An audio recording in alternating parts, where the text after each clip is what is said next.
ultimately, if you think about all the youth that everybody's mentioned here in Africa, if everybody's raising living standards to the point where everybody's got a car and everybody's got air conditioning and everybody's got a big house, well, the planet will boil over. Bom, por trás da ciência, né, do aquecimento econômico, é que se fala muito, né, de se esfriar a economia global, né, mundial, se esfriar a economia global para poder desaquecer, né, para enfrentar o aquecimento do clima, né? Se desaquece a economia para enfrentar o aquecimento do clima. Então, eu acho que tem alguns pressupostos interessantes para serem discutidos a partir daí. Esse é um tema muito interessante, né, que é o tema da transição energética. Está sendo muito, né, colocado em pauta, mas eu acho que não é debatido nos termos apropriados. Então, eu vou fazer um debatezinho sobre isso, né, e vou trazer... Tava demorando, que eu queria trazer o livro dele e tal, uns livros, uns artigos e tal, fazer uma coisa mais elaborada, mas eu vou fazer com o que eu tenho na minha cabeça, né, enfim, são anos aí de colaboração, de trabalho em conjunto com o pessoal do Instituto Schiller, né, da Executive Intelligence Review, que é o Lyndon LaRouche, né, para poder falar sobre isso. E também trago o biogeoquímico russo, né, ucraniano, no caso, ele nasceu na Ucrânia, né, que é o Vladimir Vernadsky. Isso eu já fiz um programa sobre ele, tem 2 textos meus no blog sobre o Vernadsky. Eu vou colocar no link, né, link aqui na descrição, né, do podcast ou do vídeo, né, esses 2 textos do Vernadsky. Quem procurar no blog LaRouche tem também. Talvez, vamos ver se eu vou colocar no link ou não. Eu tenho que ver qual é o melhor texto. Tem vários textos sobre LaRouche no blog, eu não sei. Para poder conhecer um pouquinho da trajetória dele e tal. Teria seria interessante falar sobre as 4 leis, né? Enfim, o último texto que ele escreve antes de morrer, é o texto de 2014. Ele morre um tanto depois, assim, né? Não morre assim imediatamente depois. Já morreu bem idoso e tal. Mas qual é a ciência por detrás do aquecimento econômico? Qual é a base, qual é o pressuposto e por que essa ciência por detrás do aquecimento econômico tem relação com as discussões atuais sobre a dita, né, chamada transição energética? Bom, então o conceito básico, né, do LaRouche, de toda uma discussão, né, enfim, teórica, né, debate político, luta política, etc., de décadas, né, o conceito dele né, entre tantos, né, mas o conceito talvez central, né, o de eleição aqui, pelo menos da minha parte, é o de densidade de fluxo energético. O que seria a densidade de fluxo energético? Você, com menos material, produzir mais energia. Então, primeiro você tinha um carvão vegetal, você tinha que ter um tanto de lenha, né, de madeira para poder produzir energia. Tem o carvão mineral, que é menos, né, petróleo, né, energia nuclear, fissão nuclear, fusão nuclear. Né? A fissão nuclear, que é usada atualmente, tem um vídeo do Manual do Mundo, daquele rapaz lá do Iberê Camargo. É interessante, é para criança, né, assim, de popularização da ciência, mas o vídeo onde ele foi visitar a usina de Angra é bem interessante, né? Ele mostra como o funcionamento da usina e tal, e tem um trechinho que é bem didático, que, se eu não me engano, eu não sei o número exato, assim, tão exato, pode ser que eu esteja enganado, que tem muito tempo que eu vi esse vídeo, mas uma pastilhazinha de urânio usada na usina de Angra, aquela pastilhazinha de urânio, ela produz energia equivalente a 120 caminhões com óleo diesel. Então isso é, em resumo, a densidade de fluxo energético, né? Aumenta os poderes, né, produtivos, né? Você produz muito mais energia. E no caso, né, você vê aí a África hoje, né, lotada de eólica, de solar, e são países que não conseguem se desenvolver até por não terem bases energéticas, né? O Obama era um cara que ia na África para poder dizer que os africanos não podiam ter padrão de vida nórdico, né? Como a Dinamarca e tal, Suécia, porque senão o mundo ia acabar, né? O mundo ia pegar fogo e tal. Enfim, mas não tem outra alternativa a não ser desenvolver essas fontes energéticas potentes para industrializar, para poder dar base, né, a projetos de infraestrutura. E não necessariamente elas são poluentes. Agora, depois da guerra, a energia nuclear voltou a ser considerada não poluente, né? É um resíduo muito pequeno, né, de poluição que fica. E a fusão nuclear, ela acaba, né? Na verdade, a fusão nuclear ela acaba com os resíduos, inclusive da fissão nuclear, porque ela transforma a matéria em plasma. E a fusão nuclear é algo da década de 60, 70, que os investimentos foram descontinuados e depois, né, mais recentemente, né, a China, a Europa também, em parte, foi retomando o investimento na fusão nuclear, né? Você pode, né, transformar a matéria em plasma, você vai minerando, né, os elementos que você quer, uma coisa assim, né, surrealística, né, interessante. Quando os historiadores falam, né, de horizonte de expectativa, né, aquela coisa do Kozelik e tal, espaços de experiência, horizonte de expectativa. Aí o Hartog vai dizer de presentificação, né, o pessoal tá tão colado no presente porque já não tem mais horizonte de expectativa, e meio que o contraponto da presentificação é uma museificação de tudo, tudo vira memória e tal, né, museificado, simbolizado e tudo mais. E o contraponto, aí isso tem ligação com aquela coisa do Andreas Russell, né, seduzidos pela memória, como a gente fica, né, voltando para a memória o tempo todo. E aí como o Jacques Rancière, né, no Tempos Modernos, né, foi um ensaio, pequeno ensaio que ele publicou há pouco tempo, traduzido também pela N-1, né, ele fala exatamente dessa questão toda da memória. Então, se é para vincular a memória a alguma coisa que se vincule à Revolução Russa, à modernização, ao tipo de modernização ocorrida na Revolução Russa. Isso é um pouco ambíguo porque hoje você tem a China, né, que está passando por um amplo processo de modernização que acho que merece mais atenção do que propriamente essa questão da memória e de resgate das conquistas da Revolução Russa.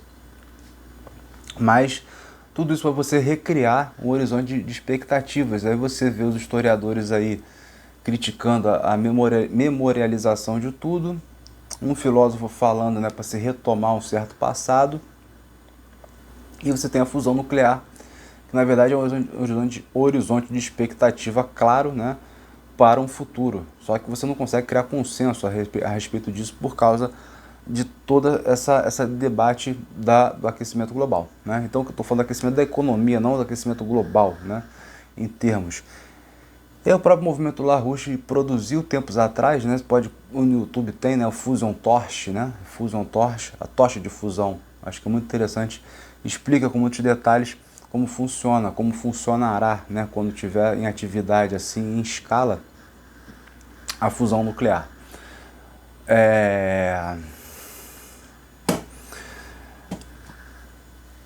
E hoje em dia, né, o dilema ainda da fusão nuclear são aqueles dispositivos, aqueles tokamaks, né, porque a fusão nuclear ela emula, né, ela, na verdade ela reproduz, no caso, não é questão de representação, ela não está imitando as explosões solares, ela reproduz de fato as explosões solares, então é muito potente. Você tem que ter um dispositivo que consiga dar conta dessas explosões gigantescas. Então a discussão estava por aí, né, na criação desse dispositivo adequado para poder emular da maneira segura, né, as explosões, desse tipo de explosão potente como as explosões do Sol. Sim, então estamos aqui, né, falei da necessidade de fluxo energético, né, a necessidade de você ter, né, luz, né, eletricidade para poder ter um mínimo de padrão de desenvolvimento de classe média. Né, tem um vídeo do Obama que é terrível, né, cara? Ele falando que não pode ter, as pessoas não podem ter uma grande casa grande, com carro, com ar-condicionado, etc e tal, porque o mundo vai, né, nesse mesmo vídeo, né, o mundo vai, como é que é? Vai se desfazer, né, ele vai queimar. Isso é muito complicado porque se a pessoa não pode ter uma casa boa, precisa ser uma casa imensa, né? Uma mansão, né? Mas você não pode ter uma boa casa, você não pode ter acesso a meios de transporte, né, bons, adequados, mas não pode ter conforto, como um ar-condicionado, ela vai ter o quê, né? Ela vai viver na pobreza, né? Então, ok. Agora, qual é a situação? A situação, então, de ponta científica nuclear, científica e tecnológica, é a situação da energia nuclear. Como é que isso reverbera aqui, né, no Brasil, né? Aí a gente volta à história recente, à história atual. Então, onde você tem o desenvolvimento científico e tecnológico, de um lado, os projetos de integração regional e toda a questão militar que está envolvida nisso tudo, né? Você vê, o pré-sal ele foi descoberto em 2007, né? Em 2008 o Obama reativou a quarta frota para poder, né, vigiar aqui o nosso pré-sal. E fora o caso de espionagem que teve na Petrobras, que enfim, muita coisa deve ter ido lá para cima, né? Para cima não, para baixo, para o inferno, né? Para o capeta lá, para Washington, né? Foi direto para os infernos, tudo que foram, logo para o diabão lá para poder, né, todos os nossos segredos aí do pré-sal. E como é que eles usaram isso para poder irem sabotando a Petrobras com o tempo, né, com o golpe, com a Lava Jato, com tudo mais. E essa tecnologia que é muito avançada, né, a tecnologia que só os árabes extraem mais rápido e mais barato do que a gente, mas mesmo assim a gente extrai muito rápido, muito mais barato, mais rápido, mais barato, por exemplo, que o Golfo do México, que já extrai já há muito tempo ali, né, do mar. Essa tecnologia ela pode ser exportada para a África, para a costa ocidental da África. Já tem uma boa exploração de petróleo em Angola, né, em outros países da costa ocidental, mas de repente com a Petrobras chegando ali junto, né, com projetos de transferência de tecnologia, pode pensar no aprofundamento da parceria Brasil-África que já estava sendo feita antes do golpe. A discussão de um banco para financiar as empresas brasileiras no exterior, isso é uma discussão em paralelo, não ficar tudo dependente do BNDES. Ou seja, você ampliar o crédito público, as instituições de crédito público, não ficar só num banco só, né, para poder fazer tudo. Até porque você tem toda a questão do microcrédito também, o BNDES não pega isso, isso é importante, o microcrédito. O Banco do Nordeste chegou a ter uma carteira importante de microcrédito, não sei por onde anda, mas você tem que ter esse conjunto, né, do sistema bancário voltado, né, para o crédito e não para a especulação. Inclusive os bancos públicos, Caixa, Banco do Brasil, etc. E aí você criar, né, esses empréstimos, as empresas brasileiras irem, né, criar emprego lá, emprego para brasileiros e emprego para locais, e a necessidade da transferência de tecnologia, porque quando se fala, por exemplo, esses think tanks aí americanos falam de armadilha da dívida chinesa, o que é muito básico, né? Tem um programinha que eu falei sobre isso, né, usando aí os estudos do Hussein Askari, que é do Belt and Road Institute, né, da Suécia, né, o Instituto Rota da Seda sueco. São duas situações muito básicas, né? O empréstimo chinês ele não tem as condicionalidades do tipo do FMI, do Banco Mundial, e dependendo da chancelaria de cada país, eles podem conter essas cláusulas de transferência de tecnologia, de criação de empregos locais. Eu acho que o objetivo é esse, se você for pensar num tipo de parceria ganha-ganha, né? Para falar como os chineses. E essa fronteira, né, do pré-sal, que é uma fronteira brasileira e pode ser uma fronteira africana também, pode ser um campo especial, né, especializado para poder ser feito esse tipo de cooperação. Né? É claro que a gente não vai, o Brasil não deve passar assim o ouro, né, de uma hora para outra, né? Mas, por exemplo, uma coisa que faltou quando a gente descobriu o pré-sal, acho que na época também é muito difícil isso entrar na pauta, mas você teve a questão dos submarinos nucleares, a questão dos caças, e poderia ser, pensando agora em termos com a cabeça de hoje, pegar aqueles mísseis, né, russos, né, os S-400, S-500 e tal, para poder defender a nossa costa também, servir como poder dissuasório. E uma transferência de tecnologia imensa, apesar de serem inferiores, né, ao que a própria Rússia usa. Né? A Rússia está muito mais na frente. Então você transfere a tecnologia, mas não necessariamente você está transferindo a sua tecnologia de ponta, né, a mais avançada. mas tem que ter esses projetos de transferência energética, inclusive porque essa área de exploração de águas profundas, você tem os minérios, né? Então, a mineração, uma série de minérios que podem ser explorados além da exploração do óleo e do gás.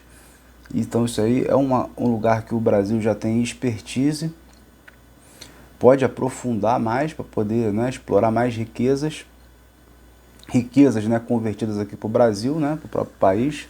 Não vender agora como a gente vende óleo cru, ou vendendo minério cru, minério bruto, né, como a Vale do Rio Doce faz, mas vai poder usar aqui para o nosso desenvolvimento, nossa industrialização, e em parceria já, nesse caso aí, com a África, né, no outro lado aí do Atlântico, né, você tem essas duas zonas aí preferenciais, que é a zona africana e a zona sul-americana. Então, a parte da exploração de águas profundas, né, dos seus minérios, minerais, das suas riquezas, você pode criar um amplo projeto aí de parceria sul-sul, né? Só que aí isso esbarra quando se fala de transição energética. Você está falando de óleo e gás, do uso de óleo e gás, a continuidade do uso de óleo e gás. Isso é muito complicado, né? Pode usar, sei lá, as correntes marítimas para poder, sabe? Para poder criar energia, mas todas essas fontes intermitentes, elas são muito problemáticas. No Brasil, elas aparecem um pouco menos problemáticas por causa da hidrelétrica. A hidrelétrica é uma fonte limpa e não tem um problema das termoelétricas como um modelo compensatório das fontes intermitentes. Né? As fontes intermitentes, o que acontece? No caso do alemão, eu tenho um texto antigo no meu blog sobre isso, eu não vou conseguir recuperar isso, né? Mas procurando ali acha, né? Então não vou conseguir recuperar para agora. Mas o caso alemão, que o pessoal reclamava lá, eles foram abandonando as usinas nucleares, usando cada vez mais fontes renováveis. E o que acontece? As fontes renováveis deixam de funcionar, porque deixa de fazer sol, deixa de ventar, tem que acionar a termoelétrica. Aí você liga a termoelétrica, desliga, desliga.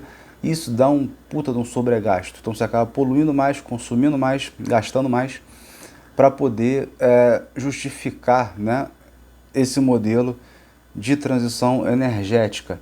Inclusive, um dos últimos debates que eu vi ali na própria Alemanha, antes da guerra, né, que agora a Alemanha está ótima, né? Agora, depois da guerra, a Alemanha está ótima, a Alemanha voltou, né, ao período clássico, ao período de Weimar, né, ao período do Goethe, do Schiller, do Humboldt, etc. e tal, porque é movido a lenha, né? Movido a lenha, né, os prédios públicos cada vez com menos calefação, a energia muito cara, né, as pessoas cada vez mais restringindo o uso de luz elétrica e a catástrofe que isso é, acho que não foi mensurado ainda para a própria indústria alemã.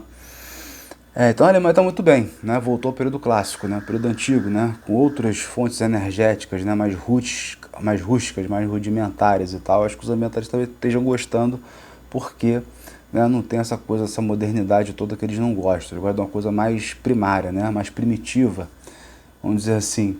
Então, numa dessas discussões que eu estava vendo diante da guerra ainda, os alemães estavam pensando em recolonizar o Marrocos, né? Era praticamente um projeto de recolonização do Marrocos com um painel solar para poder tentar dar conta da necessidade energética das indústrias alemãs. Então, isso é muito complicado, isso ficou muito evidente agora com a guerra, que não dá, né, para prescindir do petróleo e do gás, não dá para descontinuar o uso da energia nuclear, fundamental. Tá aí a França, um neoliberal, um Rothschild, um cara bizarro, né? Mas para se garantir, assim, a questão de sobrevivência, né? Para o cara lá se garantir praticamente vivo, né? Para garantir a própria política do que ele representa, dos Rothschild, dos banqueiros europeus, ele renacionalizou, tem que vir com os termos, né, que ele fez isso, mas renacionalizou o sistema elétrico francês e, se eu não me engano, reativou ou, enfim, está criando novas usinas nucleares, né? Tá botando a usina nuclear para jogo de novo. E aí a França não está.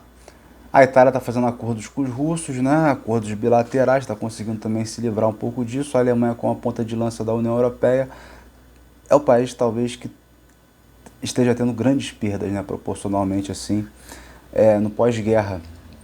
Então, em que medida a gente pensar em termos de transição energética a gente não é, a gente, o Brasil precisa fazer transição energética, né, o pessoal fala, né, mudar a matriz energética, as matrizes energéticas brasileiras, né, não voltar aquelas questões todas de Belo Monte, Geral, Santo Antônio, bababá, bababá, bababá, toda aquela coisa que foi lá, governo Lula, governo Dilma, não voltar aquilo, né, tem que fazer a transição energética. Que medida isso não é se alinhar a a política, né, do bloco imperialista, né, do bloco europeu, do bloco americano, né, City de Londres, Wall Street, etc. Que medida não é a gente se alinhar a isso, se alinhar a eles, né, nesse modelo, né, e também de descartar o nosso pré-sal, né, descartar o nosso petróleo, o nosso gás, enfim, a gente só manda para fora, né, porque aqui a gente tem que ter só energia eólica e solar, né, e vai lá, uma certa tolerabilidade para as hidrelétricas, ainda mais se a hidrelétrica for a fio d'água, né, então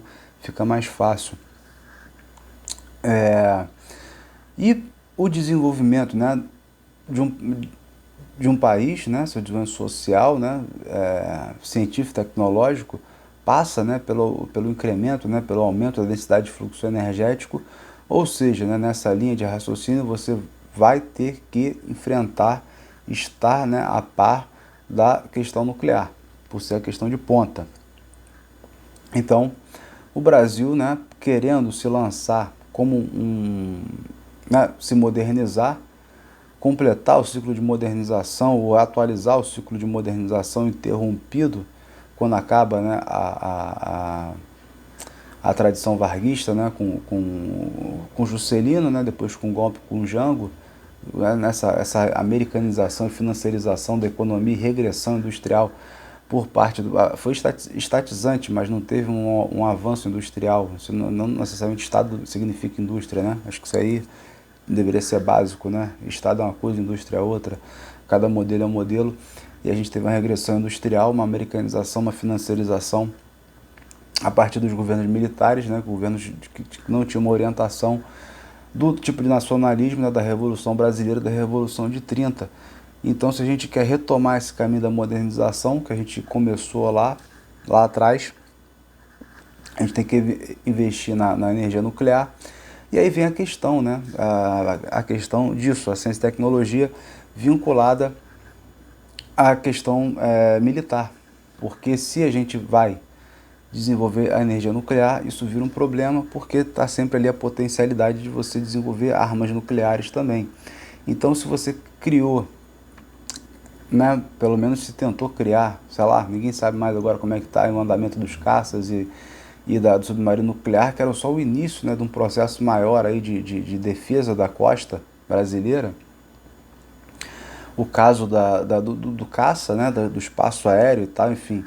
Isso se liga também com o movimento do governo Dilma, na época, de mudança do sistema de transmissão de dados, né, da internet, através de uma parceria com a Ucrânia no desenvolvimento de satélites, né, para a nossa internet passar por esses satélites brasileiros, Brasil-ucranianos, né, brasileiro e ucraniano. Projeto que foi abortado com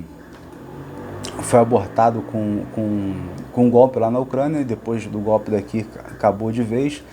Era esse sistema de satélites, e você tinha também de fortalecimento dos cabos, né, submarinos que iam para Portugal, em detrimento dos cabos que passam para os Estados Unidos para poder passar, né, desse sistema de espionagem.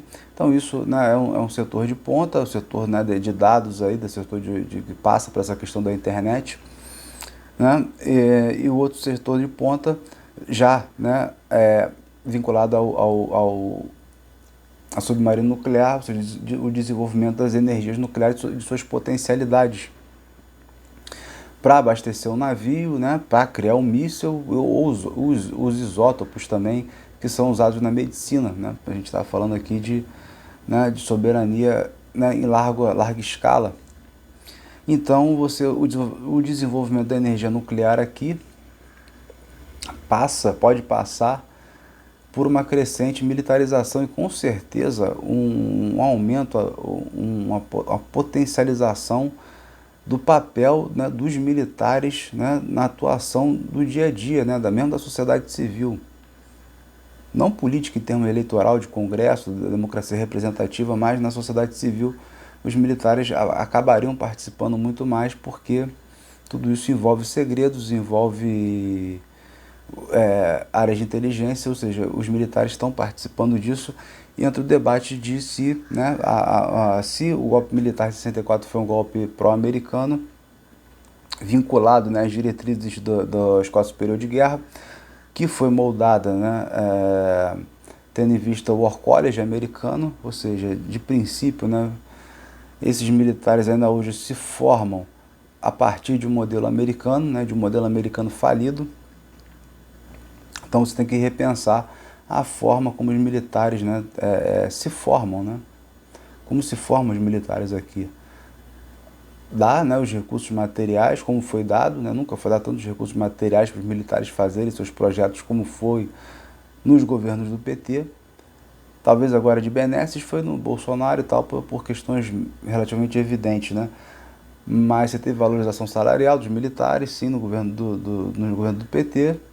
Não privilégios como estão tendo agora, né? Mas valorização da remuneração, através da remuneração e valorização através de trabalhos importantes para a manutenção da soberania nacional. Então é muito perigoso, né? Você vê que em agosto agora, 2022, vai ter um exercício militar conjunto da Irã, Venezuela, né, Rússia e China, aqui na América do Sul, né, esse exercício militar conjunto. Então a tensão nuclear, ela tende a ser uma constante, né? Eu não acredito que a guerra nuclear enquanto tal, ou uma guerra fria enquanto tal, seja uma constante, mas é tudo uma outra discussão. Mas a tensão nuclear tende a ser constante, até como aviso, né, aos navegantes, né, aos antigos aí, que a gente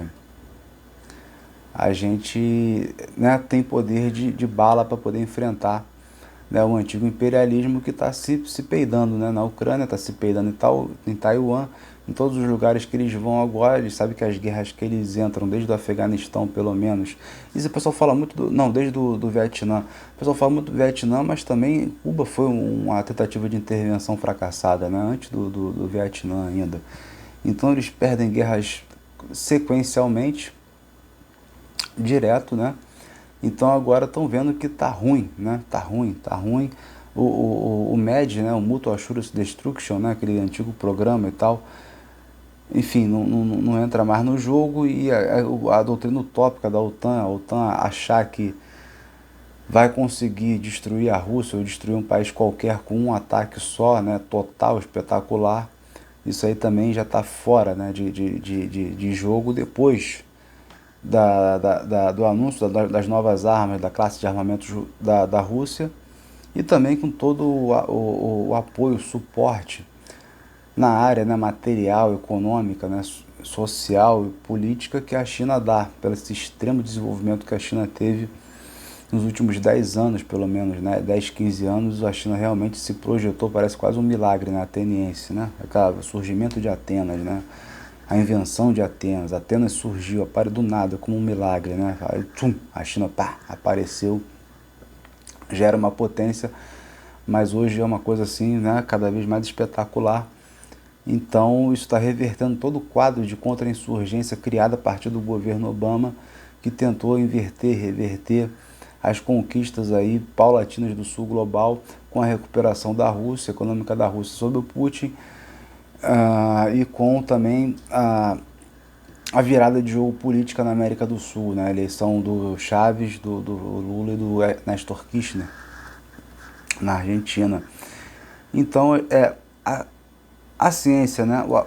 A ciência do aquecimento econômico é a ciência no incremento do fluxo de densidade energética, ou seja, no aumento da industrialização, no aumento da integração regional, né? E a integração regional, vou abrir aqui um parêntese, que tem tudo isso que eu estou falando, tem muita relação com o capítulo anterior, né? Dessa nova playlist, o mercado e o sonho ocidental,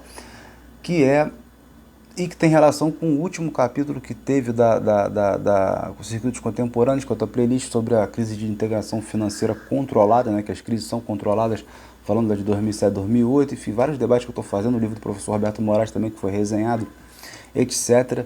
Né? O que acontece? Com o fim da União Soviética, né, você teria, com o fim do Muro de Berlim, no caso, nem da União Soviética poderia continuar existindo, mas com o fim do Muro de Berlim, e supostamente o fim da Guerra Fria, né, eu acho que a Guerra Fria acabou quando o Putin anunciou a nova classe de armas, né, e a China anunciou a Rota da Seda. Isso aí são dois fatores que acabaram com a Guerra Fria no sentido que você não tem paridade de poder. O poder agora é desproporcional para a Ásia, ou para o eixo eurasiático. E aí essa timidez toda da OTAN, toda essa gritaria, essa cachorrada deles, esses latidos todos são porque eles não têm mais poder. Mas, né, então quando está ali virando, nessa virada entre o fim do Muro de Berlim, a queda do Muro de Berlim e o fim da União Soviética, aconteceram dois assassinatos importantes na Alemanha. Nesse vídeo anterior eu falei sobre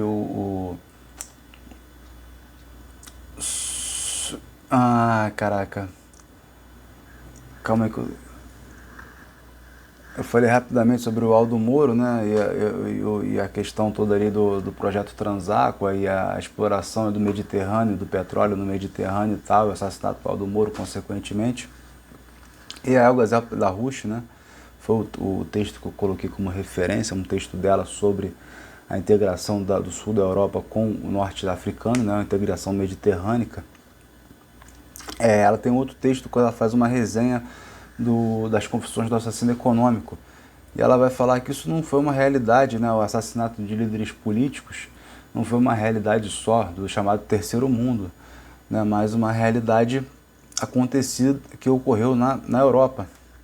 Que talvez o exemplo mais distante seja o do Kennedy. Mas ela vai colocar que alguns líderes como Enrico Mattei, Aldo Moro, Junger Ponto, Alfred Herrhausen, que é onde ela mais se detém, e Detlev Karsten Holder, né, um alemão aí que, enfim, com esses nomes impronunciáveis. E o Herrhausen era um banqueiro, né, preocupado com a questão da dívida no terceiro mundo, de como ficou, né, a dívida no terceiro mundo. Mostrava publicamente preocupações com isso, né? Ele queria mudar o sistema de crédito, né? De empréstimos lá feitas, né? pelo banco alemão, pelos bancos alemães, que se preocupava com essa integração da Europa Ocidental com o leste, né? Com o leste europeu. E ele foi assassinado, né? Por RAF, por um grupo de terroristas. É claro que isso é um assassinato encomendado, né? Não foram terroristas loucos que mataram o cara porque queriam, são coisas encomendadas. E o outro cidadão aqui, o Detlev Holder, né? Ele era um industrialista que, enfim, que era contra as privatizações, né? Na Alemanha aí, entre 90 e 91. Também foi assassinado. Então você teve uma ampla gama aí de assassinatos para poder impedir um modelo econômico que um modelo econômico divergente ao modelo estabelecido, né, no pós-guerra, principalmente depois do fim dos acordos de Bretton Woods, né, que algum modelo divergente ao modelo da City de Londres e de Wall Street acabasse se estabelecendo. E era o modelo dessas duas pessoas, principalmente do Herrhausen, de integração leste-oeste, de integração ali dentro da Europa, do modelo apresentado pelo Lyndon LaRouche, no Hotel Bristol, né, foi um pouco antes da queda do Muro de Berlim. Ninguém acreditava, né, na queda do Muro de Berlim, tanto que a Alemanha Federal não tinha nem projeto para uma unificação, porque meio que aconteceu de repente, né?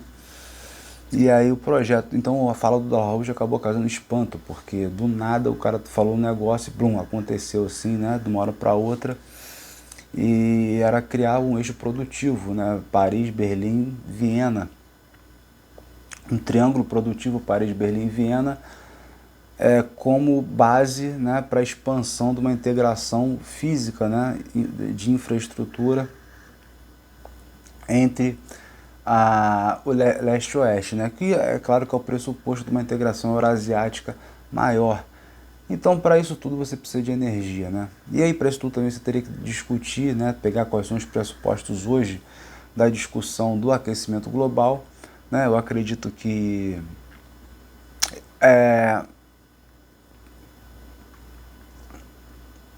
em linhas gerais, né, sem entrar na questão do esfriamento, né, climático, né, mas eu estou falando do aquecimento econômico, mas de um modo geral, até a década de 70 se falava do esfriamento do planeta, né, da década de 70 para cá começou a se falar do aquecimento do planeta, e isso é comprovado realmente, teve um maior aquecimento a partir da década de 70, só que você tem uma série de ciclos diferentes geológicos, né? Por isso que eu falei do Vladimir Vernadsky, dos textos, eu vou colocar os textos dele nos links, porque você tem esses fatores geológicos influenciando no clima, né? A Terra, o planeta Terra está dentro do sistema solar, está dentro da Via Láctea, etc e tal, e você tem esses raios cósmicos e tal que influenciam no aquecimento e esfriamento da Terra, né? Inclusive, no longo prazo, a gente estaria se dirigindo para uma nova era do gelo, né? Estaremos muito próximos de uma nova era do gelo, pegando as constantes históricas, né, de ordem geológica, né, de longuíssima duração. Então a discussão às vezes é se o aquecimento global ele é antropogênico ou não antropogênico, né? E é sim e não, né? A resposta é claro que é sim e não.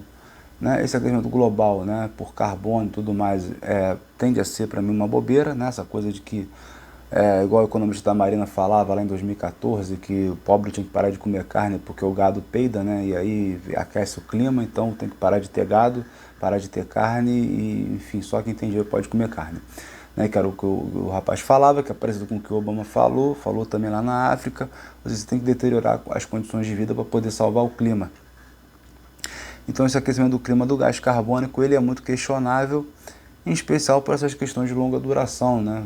A questão do Ártico, que está vinculada à questão das marés, né? Você não tem um derretimento de baixo para cima do calor, né? Derrete embaixo, porque você tem as marés, os ciclos lunares que levam água quente para ali, derrete ali por baixo e tal, e depois, enfim, despenca. Fica aquele, tinha um antigo comercial que tinha um ursinho da Coca-Cola lá que ficava à deriva, né, e tal, no meio daquela geleira, daquela coisa maluca e tal, e não é bem isso, né? Não é bem isso. Então você tem, e tem o Ártico, né, a Antártica, né, a Antártida no caso não degela, né? Tem inclusive um marinheiro inglês. Quem falou isso não é o Geraldo Lino, é o rapaz lá que trabalha com o Geraldo Lino, eu esqueço o nome dele, é Molion, né, que é um geólogo. Ele conta essa história do rapaz lá que, um navegante inglês do século XIX, que fez uma marca para dizer que ele chegou ali na Antártida, né, fez uma marca no gelo, na linha do mar, né. Essa marca está lá até hoje, o mar não subiu nem desceu, né, nem um pouco, não teve mudança ali das marés, porque ali não está submetido a esses ciclos lunares. Então você tem um aquecimento global antropogênico, sim, quando você pensa nas cidades, nessas grandes estufas, né? Uma densidade populacional muito grande, a concentração populacional muito grande, aí sim o gás carbônico acaba sendo uma coisa sufocante, né? Você acaba criando aquela nuvem, né, de fumaça, de poeira, que existem tecnologias apropriadas, a China aí é um exemplo disso, né, de acabar com essas nuvens, essas fumaças nesses lugares. E também a desconcentração, quando você está falando de projetos de integração, você está falando da criação de novas cidades, da ligação, né, entre pontos distantes e também cidades pequenas, médias que podem crescer, você desconcentra populacionalmente.